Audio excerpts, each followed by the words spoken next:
আসসালামু আলাইকুম ভিউয়ার্স, আজকে আমি রান্না করেছি খিচুড়ি।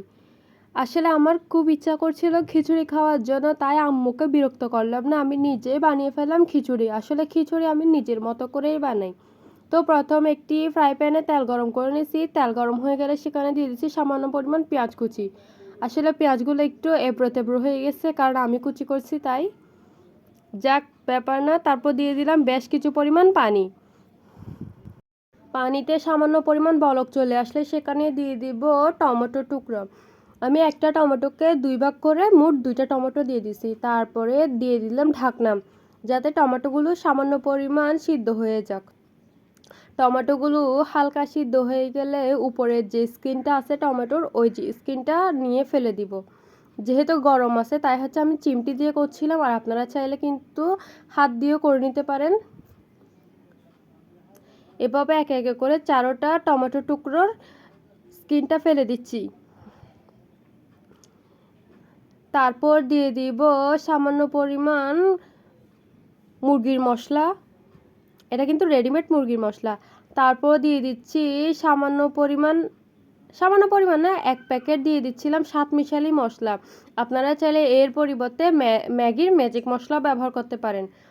তারপর মশলাগুলোকে ভালো করে টমেটোর সাথে নেড়ে চেড়ে নিচ্ছিলাম, যাতে মশলাগুলো ভালো করে পেঁয়াজ, টমেটো এবং পানির সাথে মিশে যায়।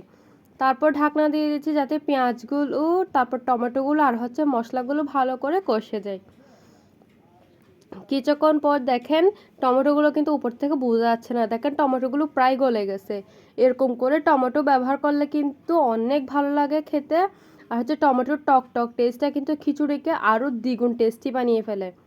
তারপর আমি ভালো করে নেড়ে চেড়ে দিচ্ছি। দেখেন পুরো গ্রেভি গ্রেভি টাইপের হয়ে গেছে। সেই মোমেন্টে দিয়ে দিব গোটা কাঁচামরিচ। যেহেতু আমি ঝাল খেতে পারি না, তাই আমি গোটা ইউজ করেছি। আপনারা যদি ঝাল পছন্দ করেন তাহলে কিন্তু অবশ্যই মাঝখান থেকে ফালি করে দিবেন। তারপরে দিয়ে দিচ্ছি আম্মু গতকাল রাতে কতগুলো চিকেন রান্না করেছিল, তার মধ্যে 2 পিস চিকেন ছিল।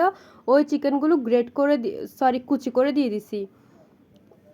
তারপর দিয়েছি কয়েক টুকরা আলুগুলোকেও কুচি করে দিয়েছি। আপনারা চাইলে আলুর সাথে গাজর, ফুলকপি ওইসবও ব্যবহার করতে পারেন, কিন্তু এখন যেহেতু ফুলকপি আর গাজরের সিজন না, তাই শুধু আলুই দিয়ে দিলাম।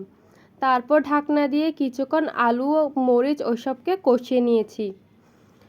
ওইসব কষিয়ে যাওয়ার পরে ঢাকনা খুলে সেখানে দিয়ে দিব আগে থেকে ধুয়ে পরিষ্কার করে রাখা চাল এবং মসুর ডাল। আমি যেহেতু একজন খাবো, তাই আমি কম করে নিছি। আপনারা চাইলে বেশ কিছু পরিমাণ নিতে পারেন। তারপর চাল ডালগুলোকে ভালো করে ঝোলের সাথে মেখে নিব, যাতে ফ্লেভারগুলো খুব ভালো আসে। তারপর কিছুক্ষণ নেড়ে চেড়ে একটু ভাজা হয়ে আসলে সেখানে দিবে একদম ফুটন্ত গরম পানি। খিচুড়ি বা বিরিয়ানি যাই রান্না করেন না কেন, ফুটন্ত গরম পানি দিলে কিন্তু বেশি ভালো হয়। তাই অবশ্যই চেষ্টা করবেন গরম পানি দেওয়ার। আমি একদম ফুটন্ত গরম পানি দিয়ে দিছি। তারপর ঢাকনা দিয়ে দিছি, যাতে রান্না হয়ে যাক। প্রায় খিচুড়ি অর্ধেক হয়ে গেলে, মানে প্রায় 60-70% মতো সিদ্ধ হয়ে গেলে ঢাকনাটা খুলে ভালো করে নেড়ে চেড়ে দিব, যাতে উপর নিচ সব জায়গায় ভালো করে সিদ্ধ হয়ে যায়, রান্না হয়ে যায় আর কি। খিচুড়ি নাড়ার সময় সামান্য পরিমাণ ধনেপাতা ছিটিয়ে দিছিলাম।